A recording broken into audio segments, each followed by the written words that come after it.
La wana Congo de Nsaba omi ya bawangila. Apesi bawangila bote. Banga alias bawario aka wangila. Isa bongo. Apesi bango pe bambote quoi. Na ba secret na bango groupe na bango parmi bango to rappel na bande écoute. Musala bande kabola abiso to na ba bande ko mususu pe ba wario. Bango pe ba bande ko mususu pe ba golwa. Et soki lelo yo ndeto sala na makambo na biso ya polémique ya musique. Ndeto sala makambo na biso ya polémique ya musique bon. Mais so ba moni ke ba danger moko ya nenga fo ekomo ya. Ata za wario. Au signalé nga pona ndeko ni, alinga na kufate parce que ma musique. Parce que artiste a mérité la critique. Ata dans le bon, ata dans le mal. Et ata ka promotion. Ata ba lo belo na ninga mabe. Mutu mususu yeba ki ote ngada era mutakomela ngabi ah. Na nga yeba sarato les anani balboso na yo ka kombo na yo. Na lukila yeba soko za nani. Pourquoi? Parce que na découvrir ba te belé ba bengi biso, ba te belé ba finga yo. Nani ngana parce que sarato lango ba te belé ba fingi ya sara nanyo ya ona komelio. O expliquer nga soko za nani. Donc ceux qui peuvent bazo critiquer artiste même dans le bon, même dans le mauvais. Et ça va encore promouvoir un artiste.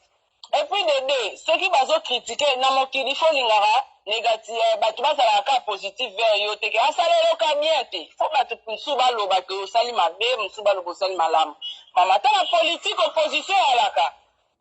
Politique opposition à la cas que bah tu souba za pour, bah tu souba contre. Donc sur le salaire le nom bah tu souba za pour. Bravo, bah za contre, bah pourquoi bah za contre, bravo. Donc quand bah tu vas moni que na kiri na bango ya ba wario parmi bango na batu basali ba composition ya mabe po ba nuire vie nanga. Mais ça ma musique ko koma ti te ke bo déstabiliser muto bo détruire vie ya mutu. Ko déstabiliser c'est trop dur parce que nga vivre na YouTube te donc ko détruire une vie ya mutu. Et ya wana za ko obligé ko signaler nga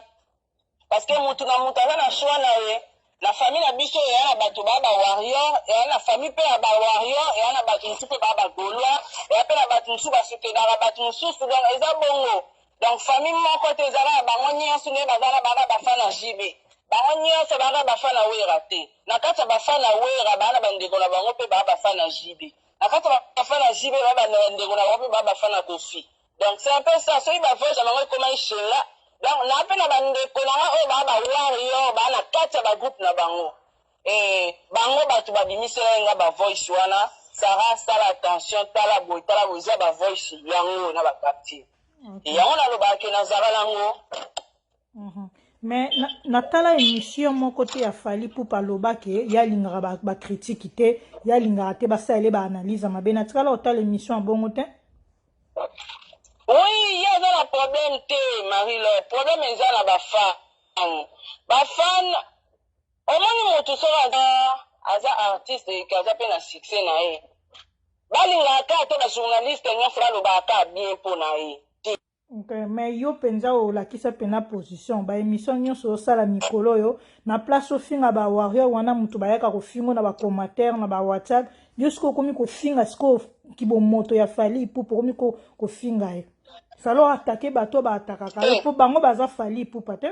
non te nazala problème ba warrior te artiste pe otangi komo na la problème te et puis non na sala pe émission te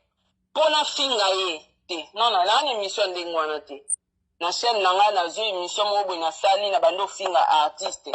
ata ye te nan na sala ngote ke na zo artiste mo na che wana na bandi ko finga ye nde ba kenki na ba mani ke ba finga ka fere gola na kombo na ebongo ngana na sala ngote ngana na sala ngote puis so ba dike na la kisi tendance déjà tendance so ba lobi na la kisi eza faux poani eza faux parce que ngane na za boye ngane na za boye na sala na pas faire rigola te ozo ba point kala ba tiko orchestre faire ndeza na munene ndengwana orchestre faire kande za na munene bon ngai so na sala afuna na kelo wanga na ba media te na sala na orchestre faire te na za pe pour faire te na osa musala na ngo milieu du village mais mikolo na lobela mamba innocent bono ba pe na komi muta innocent azo kote la innocent wana bolobi ango te mais quand même il a fait besoin bagena muta faire ngana na muta faire te Marie-Laure ngana lo baki ngona otika ko sala musala ekibungu te akoza pembe na musicien to ko lobela ka musicien mo boye na sala ngote déjà so ipona Diego na sala ngote mutu fona sala ngoza Diego mais pona ta Diego na sala ngote ana batu ba osala ele musala wana za na équipe complet na ye ba travailler na ye na sala ngote sko pona mutu mususu na sala ngo po mutu ngo apesa nga nini na sala ngote donc eza na ngo bongo eza ndenge mo ezala kala ke bata jibe bata wera so journaliste ba koteli jibe balobi mama komi mutu jibe monta critiquer wera yango loko zo salama tellement na osa musala na ndenga na moneli parce que nde tozala boye muna mutala ndenga monaka mutu mususu alobake mwasi azele mabe ya kitoko te mutu mususu amoni ya kitoko afi aza comportement mabe mutu mususu abaya comportement malamu ndenge nga na monelaki alo telefone nasalaka émission mpona kokritike alo telefone esila mais après bato na ye basali complot mpona kodétruire nga enalobela yango mpe esila naza bacapture naza na bavoice bango nyonso batindela nga nakenda nango mpe natika ngo na parke lelo okazu so bawangila baza awa na obandela ngo suna émission no Marie-Laure mpo nayebi baza awa baotala lelo o après demain lelo so problème ekomeli nga ezala na motu ya bawangila na leader na bango parce que moi je de preuve soki lelo problème ekomeli nga ndenge ozoloba na loka eza yango ye te leta nde oyebaki eza ye te eza bafani na ye bon na procédure tosalaka tosala boye bon jour yango ka nde koyebana ok na moi loko asara to lo changer maloba parce que ntango osalaka balive na YouTube na yo elobeli no ezalaka boye te olobi ke okotela artiste moko te okobunda mpona artiste moko te mpo akopesa eloko te donc peut-être okanisaki ndenge ozocritique fali mpo makasi faire egola peut-être akobwaka libanga faire akopesa mwa enveloppe tellement ozwi yango te yango wana obalisi maloba Marie-Laure na change maloba te tala bémission na nga sou bien na kati ka ya bémission na nga naloba yango ke nasaka pa faire te mpe ka na kati ya bémission na nga naloba yango ke nga naosala mosala na nga au milieu du village naza ni pour ni contre kaka na kati ya bémission na nga donc naza na maloba moko te oyo na change ou bien na modifie eza te epuis eya na mpona mama mabanga te parce que so eza mpona mama mabanga nga mode anatalamaka nga mode anatalamaka nga mode anatalamaka mobali na nga aza musicien donc so na posa libanga naosa libanga na mpe na barelation ya bamaster mosusu mpe ya bamusicien so na posa libanga naoluka bango so mpe nalingi naluka ngo na ndenge ala Marie-Laure nakotya mpe pake na nga napesi musicien mbongo libanga abwaki nga donc libanga eza eloko te ata papa avenenga aza na so na mbongo na nga na maboko na poche na contacte vieux Blaise Polo na contacte ata DMC na bike non na posa papa avabwaka nga kashe na nga yango bobwaka nga Marie-Laure eza te fona salaki mongamba musicien mpo misa bwaka nga na osala yango te Marie-Laure nga naluka mbongo na otalela musicien mpo apianga nini donc eza bamisala moko boye tosalaka yango mpe parallele ya koaccroche leader moko boye soi-disant botravaille mais mpo na intérêt moko te babotravaille quand même epesa biso déjà tozwa déjà mayele tobima bazoba mpo nango ye nakondima kobima sufu bampo nango te na bandeli soumettre fonga nasalaka pa faire te natikali kokritike mutu mpo na faire te natikali mpe kofinga mutu mpo na faire te donc bakestion na wana otuninga so yamba kelpia na nde na mani mpe tuna bango pourkui basala bemission bafingaka faire egola nga nasala pa faire te ntango ozoloba ke eza na baémission nango mosusu napostaka yango natiaka yango live na le news ntango ozoloba ke fali aza complexe akotaka na magasin ake kosomba akosaka na ye aza na eloko moko te afutaka bamusicien na ye te wana ozokende kotouche moto wana eza susu critique na ndenge ya miziki te critique eza na ndenge ke nasepeli kaka lokolo owangani peut-être mobali na yo okoma otya tellement trouble na carrière ya mobali na yo peut-être yango wana olobi osoigne mpo na kala mingi te Diego azobwaka eloko na terrain mpo etalama mpe na YouTube peut-être so eza bongo bravo bamusicien tala omoni bamusicien to ya Congo moto asimba carrière ya moninga aza te oyo kendenge ozoloba nanga ke saro ozoluka osoigne mpo na carrière ya Diego carrière ya motu nzambe moto ala ngo Marie-Laure eya na musicien moko te na Congo apesa moninga chance aza te que Diego nengo zaboye to peso chance biso to pusani yo kota vanda awa et l'autre côté musala na yo ya osala soki mokili osepela nango ba meloma na bonne musique ba osepela nango bango nde ba opesa Diego ya pusani e pa pusani yo vanda sana katikata bato mibale nde ko sa mapongo mais so eza que pona artiste moko boye to mwasi na kritika artiste moko boye nde carrière Diego beba artiste wana za nzambe te na Congo artiste wana asimbi ba via ba musicien te na Congo artiste wana oyo zolobela wana oyebi olobinga na kritikaka ba musicien moko na bongisi bango te ya bongisa pe Diego te donc laksi ke na musique monde ya musique moto adépendaka na étoile na ye na talent za nango na musala oyo ayebi a exploité yango alakisa yango na monde entier donc eza teke mpo nga sala na sala critique ya ba musicien nde mobali na nga soki asali lelo makambo na ye osimba te mpo mwasi nasala critique mpona babangama bamisien mosusu se faux misien moko te na Congo apesa moninga chance lukuta baboyaka bango to ata nde basekaka na batv wana ke c'est mon frère c'est soki monani na motema baa na bankete bango tu balinganaka te. Ok, mais oyebi ke bafani ntango yosala critique mpona musicien moko donc critique ya makasi mpona musicien moko bafani na ye nyonso tu wana ntango Diego aobimisa baotala ye te clip ekotula na YouTube mama otula na YouTube ya te Marilo mama otula na YouTube ya te est-ce que oyebi ke bafani aredi ya misi baza est-ce que oyebi ke bato bakufa batika bafani bamadilu batika bafani balwambo batika bafani bamarie paul batika bafani basebele batika bafani baotelekana ozo comprendre soki na bafani artiste moko to mibale baboyi Diego est-ce que bango bazwi bafani nyonso ya monde entier Diego akozwa ne basénégalais Diego akozwa na ye bamarocain soki akangi Congo mobimba akangi na Europe biso okiti sur l'Afrique donc eza nango l'importance te Marie-Laure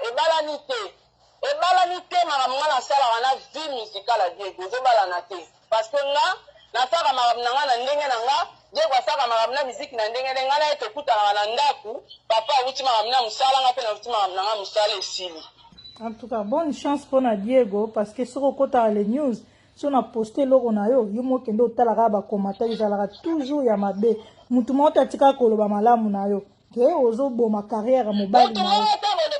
yo na page ya les news mpona Diego parce que Marie-Laure mwaka na ye biso une grande partie ya page na yo une grande partie ya page na yo eza ya bawarrior et c'est tout à fait normal critiquer Diego dans le mal parce que personnalité ya Diego déjà la carrière ya musique na ye banda baplace to ya l'état afinga te amanka na mutu respecte ni bamusicien mosusu aka na kati ya polémique te donc soki baofinga ye na page no nga na ocomprendre na tendance ya bato ebele baa na page no fo bafinge kaka donc eza nango eswaka nango mpe biso te esaka biso mpe lowo te au moins tocomprenaka na biso kaka oyo eza bato ya boye mais na carrière ya Diego ti sikoyo no atikali oshoke motu te. Alors mpona Innos bi clip na ye nanu oyo ebimi wana oyo ti kobima kala mingi te réaction na autant que chroniqueuse ya musique. En tout cas clip ya Innos bi clip ya kitoko qualité clip ya bien son musique ya kitoko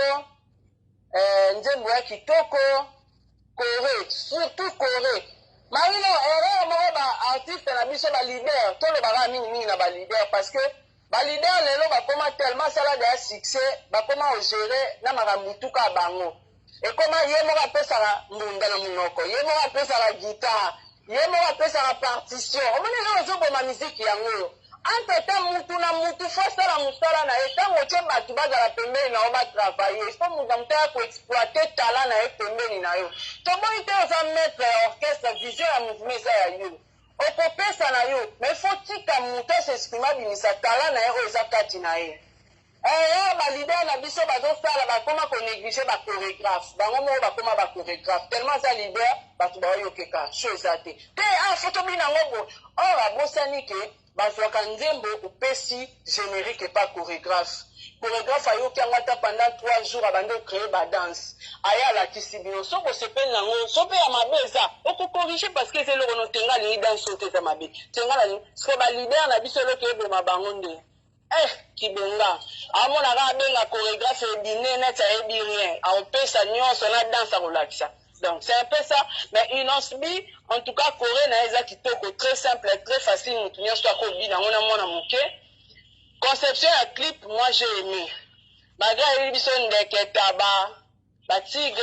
mais en tout cas, conception à clip, n'est bravo. Okay. Et puis, ils ont bêta. Ah, mais ma ko booster Marie-Laure. Est-ce que le lot est au bela innocent pour la boost tout condamné? Parce que là, la naka bien, nous sommes déjà plus.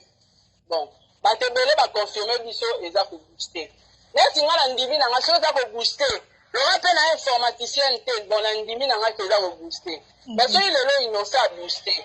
Est-ce que les photos le belango, talandika bakuli tout. Alandi ba grand frère, misala ba grand frère, ba sala qui est pas petit na chemin wana. Et à ma bête, quand même, il a boosté, mais au bête tapé quand même. Et ma bête. Comme il a 2 millions de vies, c'est qui est vrai. Alors qu'il coûte 3 millions. Alors, il a 2 millions 700. Dans le total, on a la militaire. Donc, alors qu'il y a 3 millions. Donc, il y a un lobby no mari, on s'est boosté. Alandi na ba grand frère, ba uti ko boosté lobby awa. Il est pas sali quand même procédure. Et ce système, bah, la qui s'y bissote. Innocent alinga promouvoir eloko na ye a promouvoir ngo atie paquet na yanje c'est pas mal ezandenge mo nani fa bigaspe ba wangi la ba wa ba uto bilisation ba preuve ka boostaki siko so ipe innocent booster ala ni loko na bangote eza mabeta eye kuta za leki ba ya moni exemple ba ya loko ba otambola ipala ndika loko na ba grand frère. Est-ce que faut que bandolo bela innocent tout bandolo bela muto atra o abanda ki ko booster liboso muto ala xibiso ba vie na muto ala xibiso ne ba boostaka ne ba dislike na ba figura ba biso ndu photo banana ko sala ba analyse na be miso pona ye après ne to bandi ko condamner ba petit peuple ba bandi ko landa na si na nga innocent le ki na ba leader tout ya Congo. Okay. Azalo wa Michael Jackson. Donc Innos bi pour ma kambu oh Innos bi asali na asni ba mission tout ba bima na Congo mtasala ngo azate. Donc aza Michael Jackson na biso. Donc aza incomparable na tie na ngombe na yeye moko. Awo no comparer na bato soutien. Okay, ndeti nini abimisi yo ba mission musu basala te banda bandi carrière na Innos bi. Ndeti nini o ba wera ba jibe ba kofi ba na aja ya wera na age na pesa exemple to na age ne wera age no kaza na ngo. Est-ce que wera to eba na age innocent? Innocent za chance abandi musique na age mukele wa Michael Jackson. Yango na zoloba ata Michael Jackson na biso. Moi to bana ko comparer na ba yaya ne ate ba age mongote. Age ba yaya na ba zufi na musique na age ba bandi na musique za age innocent. Diego le na age ni. Mais Diego asali makambo non innocent salite. Donc innocent asali makambo oyo ba grand star na biso po bino bolinga to benga ba grand star balinga lokumu ba grand star na biso na ba salate na ba asho innocent sana ngo bango to yeba bango te mais innocent Dieu fait grâce te bien na asa mutie azo sala ba tourno azo tambola kepe bisi awa est-ce que na age wana vraiment yebisanga leader ni na kenda ba biti awa na age innocent mote ba Michael Jackson na biso totika mwana wana na ngonde na ye to encourager à kende liboso. Ka déjà boboti na ye pona ebika kuta ona bana yo pokuta ina bana mais na bino mibale déjà boboti to aka na bana biso wana kaka ka bana biso wana ndo wana bango kaka. Okay. Na ndenge ke régime de basinga koza mukolo ya Diego yo leki munene trop na sens que régime elobela ko lokote oyebi munene na nga na sepela na ngoyebi na sa régime te marilo. Na sepela na munene na nga omoni mwasi soka boti aye munene ta kondo bika bimu pepe so tali ba photo na nga kala zapeka na Facebook na nga omona nde na banda okoma munene ta na boti basalinga wale penda ya bangala wana ya bien ya waikele pour bakisani ta boti susu pour bakisani c'est normal et puis na linga tai na maponda basalanga bia tanga matama minene makolo minene mabundi minene maboko nyoso na nga eza munene kenazala na tai likolo munene na se mutie ate na sepela na tai na nga peut-être so ina boti na confisi nombre bana o nga na linga sukisa na vie na koluka siko mwana sala tai mo bo une fois pour tout pour na bika na obota ba suste. Donc mais le na obota kotanano nazala no boetaka na sepela na tai na nga na réponse na ene batu baloba na age ke nga na mukola Diego maman est-ce que mamba bongo eko sala ngelo kote parce que quand la page non ba classe na biso baza ba jeune nga quartier baza kana page no batu tokola na bango baza famille a Diego baza famille nanga baza bayebi vrai âge nanga bayebi pe vrai âge a Diego et puis na elongi nanu kotala Diego Diego a mukolo makasi batamike babomba âge Diego a mukolo makasi e kotala nzoto nanga te kotala pe elongi nanga elakisaka pe âge nanga ke oyo eza monene elongi ne na âge na ye eza boye donc ngai elobela nango nga eloko te critique il faut olingaka critique motenga na accepte toaccepte yango yango tokangisaka bato te critique faut olinga yango so moto akomi na niveau ya koboya critique akomi okangisa bato to asalaka bato mabe na baprojet mabe mpona critique te wana seke ye azomérite su kozala artiste te kozala leader te kozala pe star te parce que star il faut omérite critique ya sorte tout eza opinion motu na motu tokanga na motu munaone te motu mosusu ayebi sara te elongi mabe Diego wana pale elongi donc eza opinion choix ya motu na motu ngaya okangisi eza te parce que nga monde navandaka na olingaka na ya komema vi na nga na YouTube nakoma star etango na ndimaki kokoma star nazo asime nazogobe benjure nazogobe na bakritike alukutana ya malamu nyonso nazwaka toacceptaka yango me ederangeaka nango biso te po verité biso moko toyebi na bafamille na biso na bamasa na biso nanga baza ebele na bandi na Amelia Mweba motema ya Orlando de Innos napesi bambote place azali napesi mbote na héritier kia bamotema chéri o Blaise Lewaba maman Michelina Azuka papa Charles Tambwe Jenny Beta l'industriel napesi mbote na oncle Oscar Leta na Mushinda napesi mbote na Dido Tingi Cré Magie napesi mbote na Sendulu Bilele na Turquie Safe Manabio Joël Koufle